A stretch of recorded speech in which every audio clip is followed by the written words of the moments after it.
नमस्कार, मैं मूर्ति कुमारी, प्राध्यापिका अर्थशास्त्र, शिक्षा विभाग हरियाणा। डियर स्टूडेंट्स, आप सभी का आज के इस वीडियो लेक्चर में वेलकम करती हूँ। आज के हमारे इस व्याख्यान का मुख्य विषय रहेगा short run and long run supply curve of a firm, shutdown point, normal profit and break even point, अर्थात अल्पकालीन व दीर्घकालीन पूर्ति वक्र, उत्पादन बंद बिंदु, सामान्य लाभ और सम विच्छेद बिंदु या लाभ अलाभ बिंदु से क्या अभिप्राय है। सबसे पहले हम लेंगे समय अवधि और पूर्ति का व्यवहार। प्यारे बच्चों, विभिन्न अर्थशास्त्रियों ने समय अवधि को मुख्य रूप से 3 भागों में बांटा है: अति अल्पकाल, अल्पकाल और दीर्घकाल। सबसे पहले अति अल्पकाल कौन सा काल होता है? अति अल्पकाल समय की वह अवधि है जिसमें उत्पादन की मात्रा को बिल्कुल भी परिवर्तित नहीं किया जा सकता है। पूर्ति को केवल उसके वर्तमान स्टॉक तक ही बढ़ाया जा सकता है, क्योंकि जो नाशवान वस्तुएं हैं, पेरिशेबल गुड्स हैं, उनकी पूर्ति बिल्कुल शिथिर होती है। इसको मैं डायग्राम की सहायता से दिखाती हूं। देखो बच्चों, यहां पर हम लेंगे प्राइस और यहां लेंगे सप्लाई।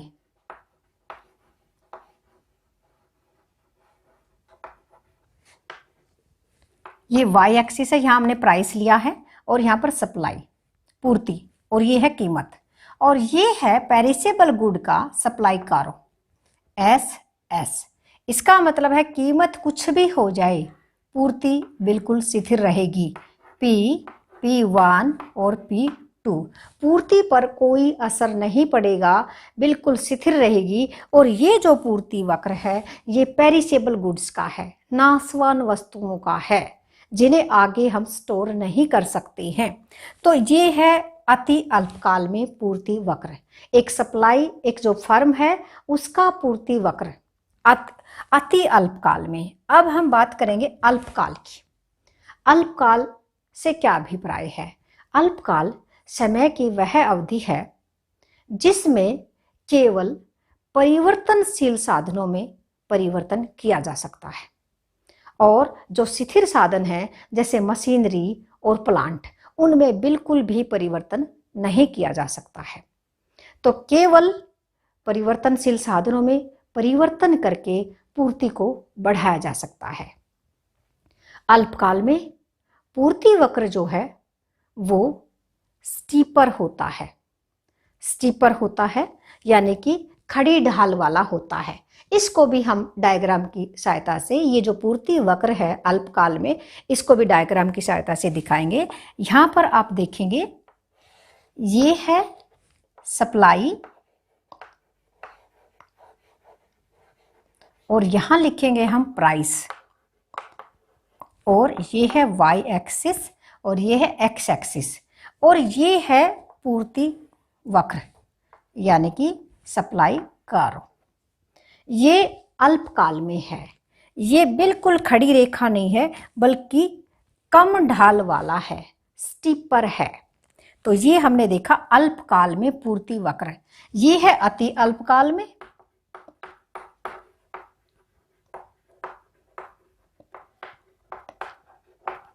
और ये है अल्पकाल में।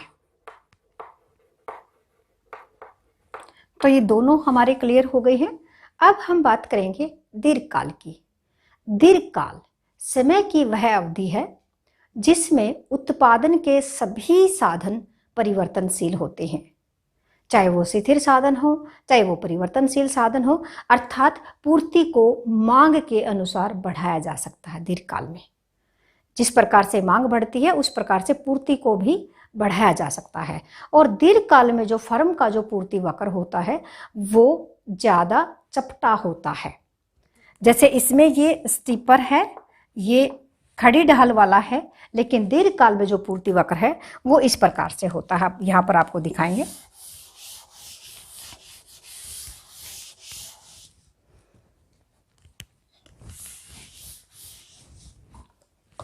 दीर्घकाल का पूर्ति वक्र आप देखेंगे एक्स ओ वाई, यहां पर हम लेंगे प्राइस और यहां लेंगे सप्लाई।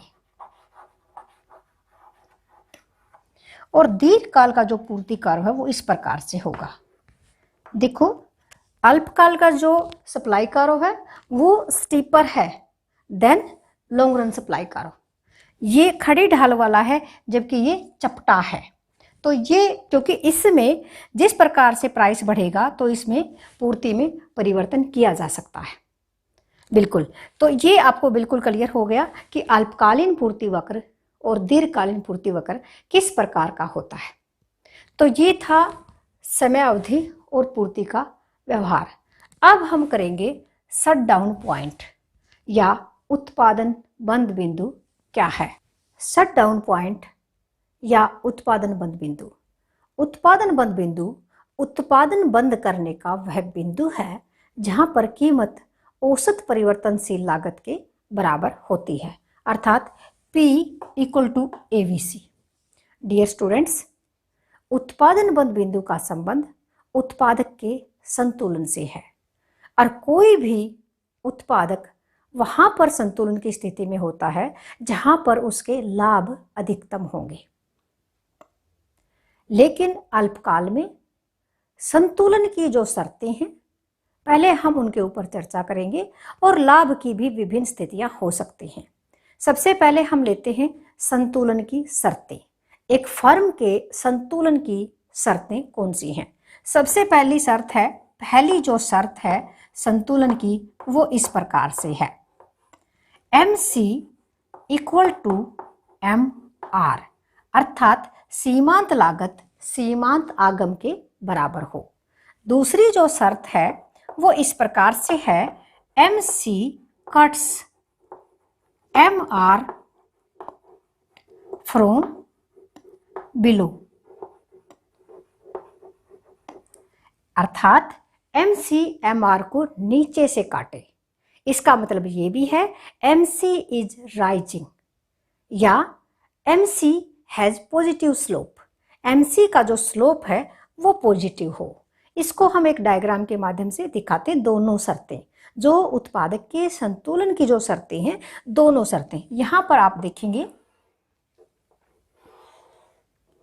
ये OX एक्सिस है, यहां पर हम आउटपुट लेंगे और यहां पर हम लेंगे रेवेन्यू एंड कॉस्ट, और ये Y एक्सिस है। यहां पर आप देख रहे हैं कि जैसे ये देखिएगा, ये AR इक्वल टू MR, यहां हम पूर्ण प्रतियोगिता की बात कर रहे हैं और पूर्ण प्रतियोगिता में AR इक्वल टू MR। अब हम बात करेंगे कि पहली शर्त की MC इक्वल टू MR। ये देखो बच्चों,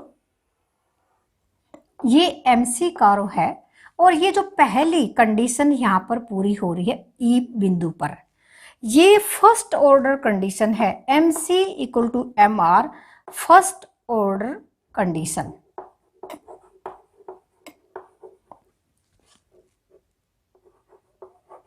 फर्स्ट ऑर्डर कंडीशन है, इसको हम आवश्यक शर्त भी कहेंगे। उत्पादक के संतुलन की आवश्यक शर्त, ये आवश्यक शर्त है। और ये जो कंडीशन है फर्स्ट ऑर्डर, ये यहां भी पूरी हो रही है। देखो यहां भी हो रही है और यहां भी हो रही है। ये दोनों जगह पर पहली कंडीशन पूरी हो रही है जो आवश्यक शर्त है। लेकिन जो दूसरी कंडीशन है ये सेकंड ऑर्डर कंडीशन है।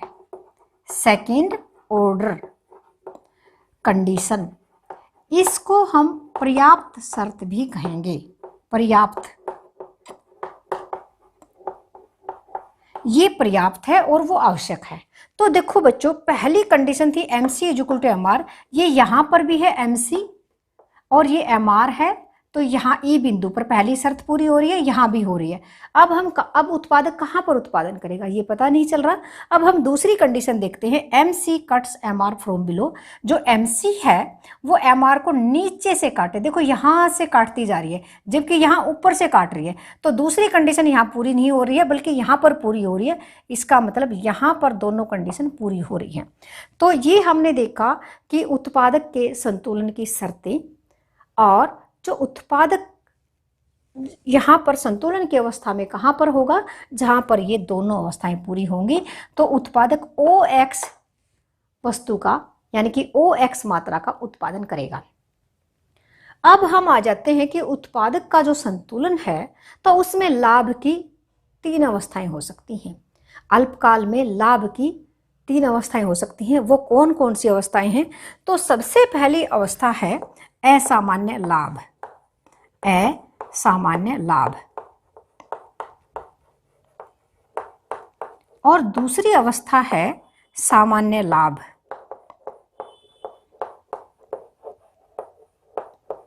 और तीसरी अवस्था है न्यूनतम हानि।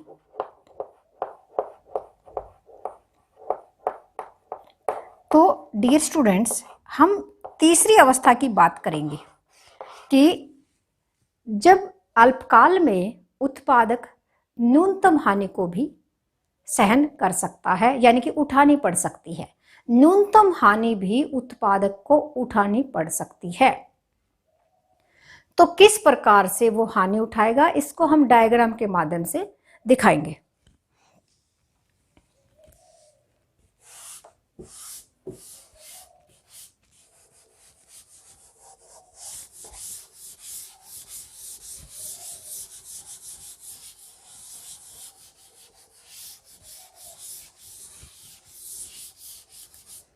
तो देखो बच्चों, यहां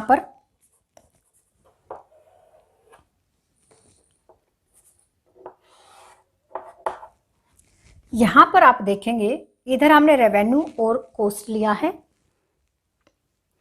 या प्राइस भी लेंगे यहां पर, और इधर हम लेंगे आउटपुट। तो ये देखिएगा कि सबसे पहले यहां पर हम P लेते हैं, ये कीमत है, और ये AR इक्वल टू MR। ये पूर्ण प्रतियोगिता में पूर्ति के सिद्धांत के बारे में हम बात कर रहे हैं, तो इसलिए पूर्ण प्रतियोगिता में हमने AR इक्वल टू MR किया है।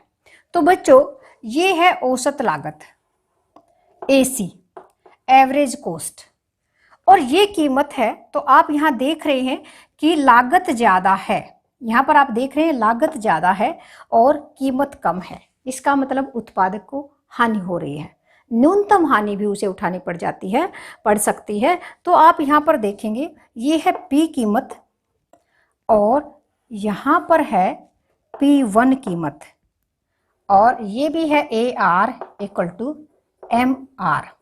अब हमने यहां पर देखनी दोनों शर्तें, क्योंकि उत्पादक के जो संतुलन की दोनों शर्तें जहां पूरी होती है उसी प्रकार से हम डायग्राम बनाएंगे। अब आप यहां पर देख रहे हैं AVC, एवरेज वेरिएबल कॉस्ट, और बच्चों यहां से सीमांत लागत यानी कि MC कर्व, ये MC कर्व है, ये राइजिंग है। तो आपने देखा कि यहां पर ये कीमत है, कोई भी फर्म इस P कीमत पर उत्पादन कर रही है, और संतुलन की पहली शर्त यहां पर है कि MR और MC बराबर हैं, और हम इसे ऊपर की तरफ ले जाएंगे। तो ये जो बॉक्स है ये न्यूनतम हानि है, इतनी हानि उत्पादक उठाएगा। ये E बिंदु है, ये A है और ये B है। EABP के बराबर उत्पादक हानि उठा रहा है और इस कीमत पर ये सामान बेच रहा है। अगर कीमत कम हो जाती है, अब यहाँ पर आप देखेंगे कि यहाँ पर कुछ परिवर्तनशील लागत और कुछ स्थिर लागत को उत्पादक प्राप्त कर रहा है, लेकिन कीमत कम होकर के अगर P1 हो जाती है तो उत्पादक केवल एवरेज वेरिएबल कॉस्ट प्राप्त कर रहा है। यहाँ पर स्थिर लागत का घाटा उसे उठाना पड़ रहा है। तो एवरेज वेरिएबल कॉस्ट, देखो बच्चों, उत्पादक जब तक उत्पादन करता रहेगा जब तक उसको परिवर्तनशील लागत, औसत परिवर्तनशील लागत मिलती रहेगी और या उससे ज्यादा कुछ स्थिर लागत भी मिलती रहेगी। लेकिन अगर उसे औसत परिवर्तनशील लागत भी नहीं मिलेगी तो वो उत्पादन बंद करना पसंद करेगा। तो ये देखिएगा बच्चों कि यहां पर उत्पादक X1 मात्रा का उत्पादन करा, O से X1 मात्रा का उत्पादन यहां पर कर रहा है जहां पर E बिंदु पर संतुलन में है। लेकिन जब कीमत कम होकर के P से P1 हो जाती है और उत्पादक को केवल एवरेज वेरिएबल कॉस्ट ही प्राप्त होती है तो वो यहां पर R बिंदु पर संतुलन की अवस्था में होगा और उत्पादक X1 यहां पर हम इसको दोबारा से लिखते हैं आउटपुट। देखिए पहले उत्पादक X1 उत्पादन कर रहा था लेकिन अब घटा करके X2 उत्पादन करेगा क्योंकि संतुलन अब वो यहां पर है। अब यही उत्पादन बंद बिंदु है, उत्पादन बंद बिंदु, शट डाउन पॉइंट। इसका क्या मतलब है? देखो शट डाउन पॉइंट वह बिंदु है, वह पॉइंट है जहां पर उत्पादक चाहे उत्पादन बंद करे और चाहे उत्पादन करे उसे स्थिर लागतों की बराबर हानि उठानी पड़ेगी। लेकिन अगर इस बिंदु के बाद कीमत और कम हो जाती है तो उत्पादक बिल्कुल भी उत्पादन नहीं करेगा और इसीलिए इसको शट डाउन पॉइंट या उत्पादन बंद बिंदु कहा जाता है। यहां तक तो वो उत्पादन करेगा जब तक उसको price equal to average variable cost, यानी कि कोई भी उत्पादक अपनी परिवर्तनशील लागतें प्राप्त करना चाहेगा।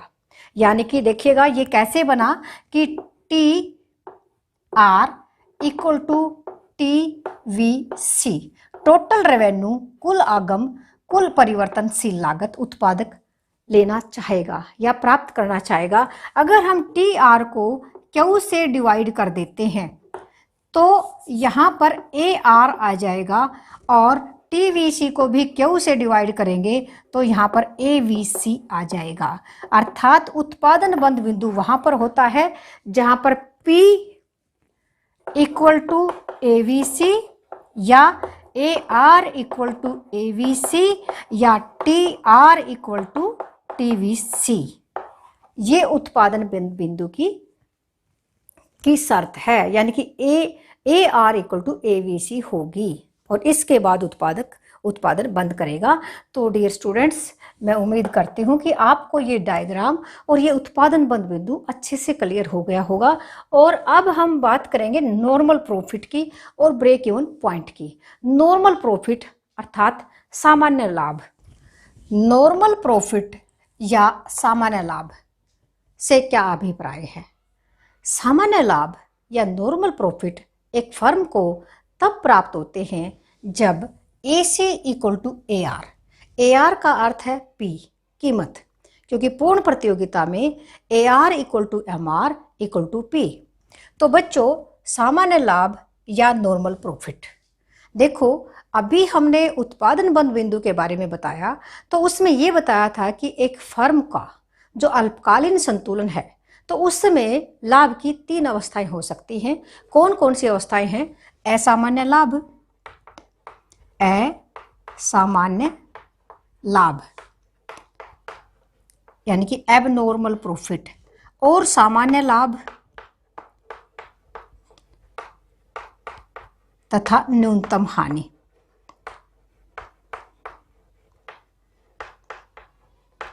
यहां पर हम इस दूसरी अवस्था की बात कर रहे हैं, सामान्य लाभ की। सामान्य लाभ कब प्राप्त होता है? जब AC इक्वल टू AR।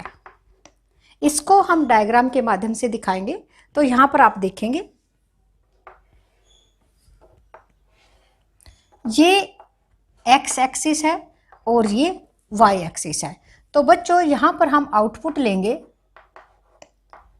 और यहां पर लेंगे रेवेन्यू एंड कॉस्ट। तो यहां पर आप देखेंगे पूर्ण प्रतियोगिता में ये AR इक्वल टू MR और ये है एवरेज कॉस्ट। देखो यहां पर हमारी जो शर्त है सामान्य लाभ की ये थी कि AC इक्वल टू AR, ये AR है और ये AC है। तो ये जो बिंदु है E बिंदु, यहाँ पर फर्म को सामान्य लाभ मिलेंगे, क्योंकि जो उत्पादन के संतुलन की जो शर्त है उसमें क्या है कि MC इक्वल टू MR। अगर हम यहाँ से MC लेते हैं इस प्रकार से, ये MC है तो ये MR के बराबर है और AC जो है वो AR के बराबर है। यहाँ पर फर्म को क्या मिल रहे हैं? सामान्य लाभ अर्थात नॉर्मल प्रॉफिट। यहाँ हम लिखेंगे नॉर्मल प्रॉफिट।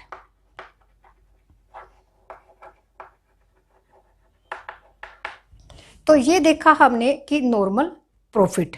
अब हम बात करेंगे दीर्घकालीन संतुलन की, एक फर्म के दीर्घकालीन संतुलन की।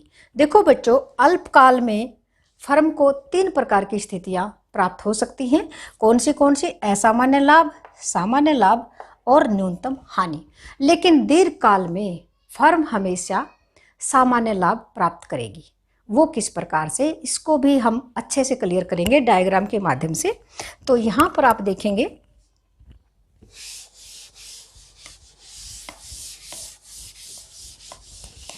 अब हम दीर्घकालीन अवस्था की बात करेंगे। दीर्घकाल में कोई भी फर्म है वो सामान्य लाभ प्राप्त करेगी। जैसा कि यहाँ पर हम देखेंगे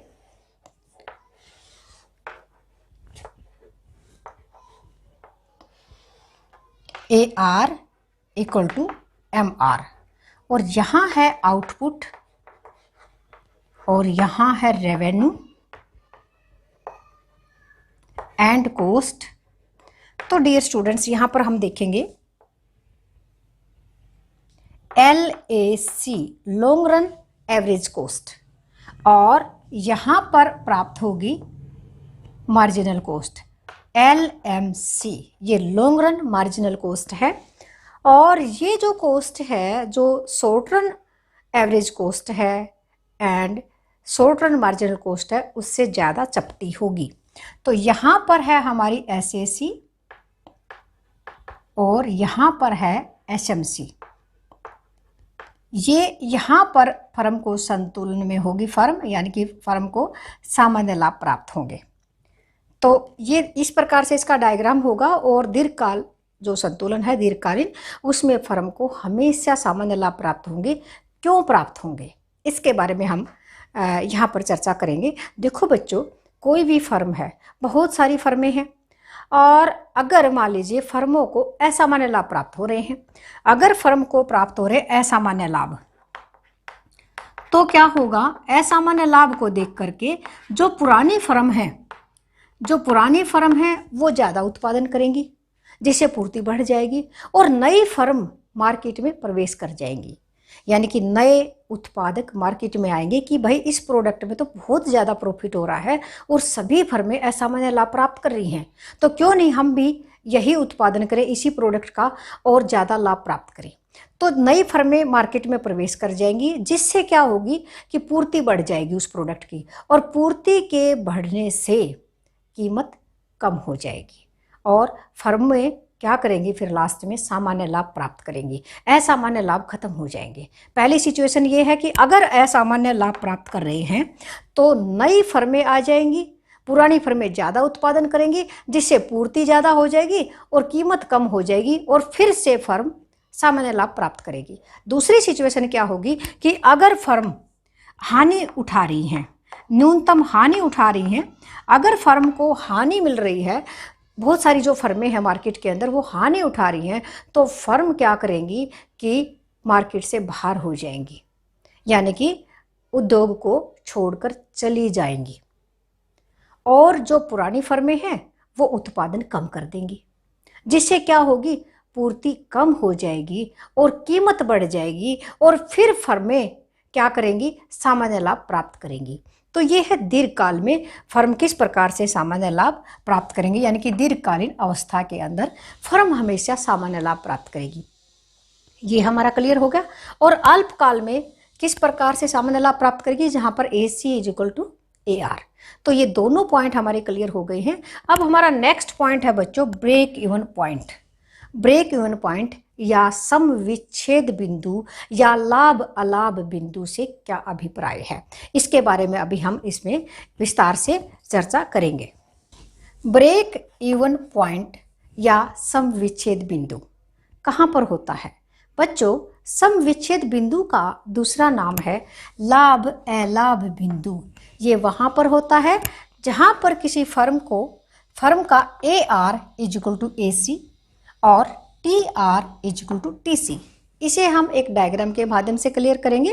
तो प्यारे बच्चों, यहाँ पर आप देखो, यहाँ पर हमने लिया है ये X एक्सिस है और ये Y एक्सिस है, और X एक्सिस पर हमने लिया है आउटपुट और इधर हमने लिया है revenue and cost. Revenue and coast.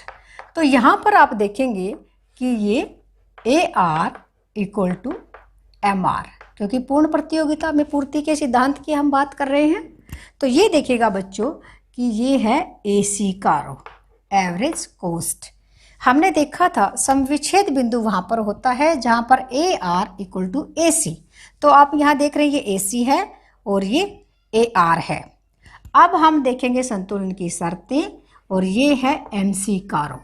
देखो MC इक्वल टू MR और MC cuts MR from below. तो यहाँ पर ये देखा, यहाँ पर फर्म को केवल सामान्य लाभ प्राप्त हो रहे हैं और यही ब्रेक इवन पॉइंट है। इसी को हम क्या कहेंगे? Break even point, BREAK, break even point. तो बच्चों ये क्लियर हो गया है कि ब्रेक इवन पॉइंट जहां पर फर्म को नो लॉस नो प्रॉफिट प्राप्त होता है वही ब्रेक इवन पॉइंट है जहां पर फर्म को सामान्य लाभ प्राप्त होते हैं।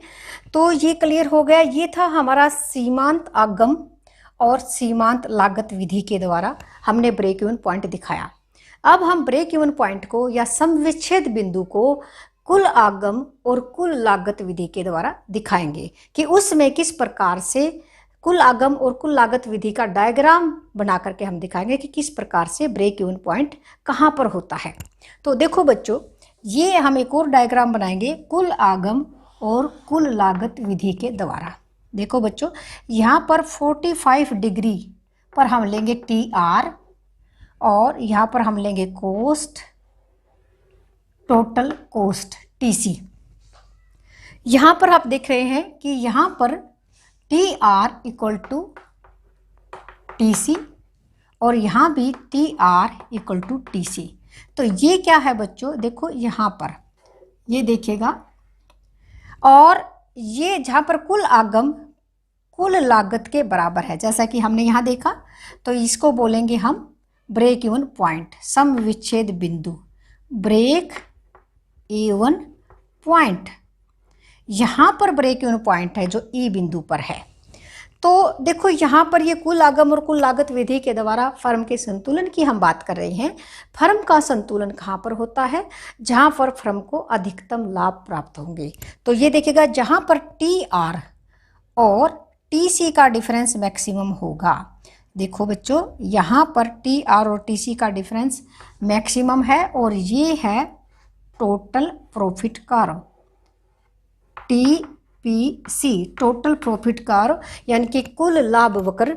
और यहाँ पर फर्म संतुलन की अवस्था में होगी और ये जो M1 जो बिंदु है, इतना अगर फर्म O से M1 तक उत्पादन करती है तो फर्म को हानि होती है। लेकिन इस पॉइंट पर E बिंदु पर नो लॉस नो प्रॉफिट है। ये ब्रेक इवन पॉइंट है, लाभ अलाभ बिंदु है, समविच्छेद बिंदु है। अब बिंदु तो ये भी है लाभ अलाभ बिंदु, लेकिन फर्म वहां तक उत्पादन नहीं करेगी क्योंकि फर्म M तक उत्पादन करना पसंद करेगी जहां पर इसके लाभ अधिकतम हैं। इसके बाद लाभ घटना शुरू कर देते हैं और यहाँ तो बिल्कुल ही जीरो हो जाते हैं। तो ये जो बिंदु है ये ब्रेक इवन पॉइंट है। और यहाँ हमने रेवेन्यू लिया था पहले की तरह और कोस्ट, रेवेन्यू ओब्लिक कोस्ट। तो ये Y एक्सिस है। तो ये डायग्राम भी आपको बिल्कुल क्लियर हो गया है बच्चों। तो आपको मैं उम्मीद करूँगी कि ये रेवेन्यू यानी कि टोटल रेवेन्यू और टोटल कॉस्ट के माध्यम से जो हमने बताया, और एवरेज रेवेन्यू और एवरेज कॉस्ट के माध्यम से जो हमने बताया, ये दोनों ही डायग्राम के माध्यम से आपको ब्रेक इवन पॉइंट क्लियर हो गया होगा। और अब हम करेंगे MCQ, मल्टीपल चॉइस क्वेश्चंस, और जो इस प्रकार से हैं। पहला प्रश्न है, सम विच्छेद बिंदु ब्रेक इवन पॉइंट क्या दर्शाता है? ए ऑप्शन असामान्य लाभ, बी ऑप्शन असामान्य हानि, सी ऑप्शन अधिकतम लाभ, और डी ऑप्शन है नए लाभ नए हानि। यहाँ पर हमारा सही ऑप्शन है नए लाभ नए हानि, अर्थात no loss no profit. Next question है, उत्पादन बंद बिंदु या शट डाउन पॉइंट कहाँ पर होता है? A option P equal to AVC, B option P equal to TC, C option P equal to AC, और डी ऑप्शन है इनमें से कोई नहीं। यहाँ पर हमारा सही ऑप्शन है A, P equal to AVC, average variable cost.